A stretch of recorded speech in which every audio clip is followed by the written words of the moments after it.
Tungod sa bundak sa kusog nga ulan Miyerkules sa gabi, Oktubre 2, gibaha na sab ang pipila ka mga lugar sa Davao City. Sa Roxas Avenue, Davao City, iyahay og pugong sa ilang stalls ang mga vendor sa Roxas Night Market aron masalbar ang ilang mga baligya dihang kalit mibundak ang kusog nga ulan uban sa kusog nga hangin. Gibaha ang lugar dihang miawas ang dakong drainage. Gibaha sab ang kalsada sa MacArthur Highway, Matina, Davao City, pasado alas 7 kagabi. Makita sa video nga halos moabot sa tuhod ang tubig baha.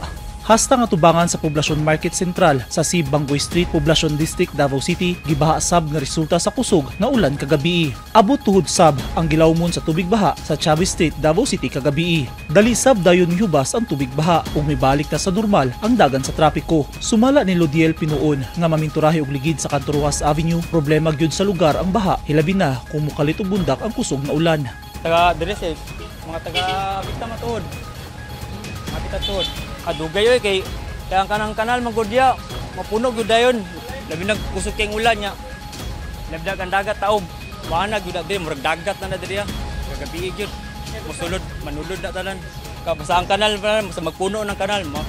Bago dayon na diri. Maperwisyo sab hasta ang mga sika driver nga nagaturno sa kanto Roxas inig mobaha sa lugar kay apektado ang ilang pagpamasahero. Matod ni Noel Talingting, inig mobaha, hinay ang sakay sa ilang mga pasahero kay lawman ang tubig baha sa Roxas.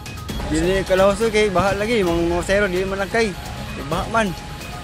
Amo taga tuhod ng baha, pero kanang drainage diri ba? Di kay kon tubig kayo kay dugay mahubas. Ano ulan mo ka nang baba nang. Ang nasinating kusog nga ulan kagabi, epekto sa easterlies.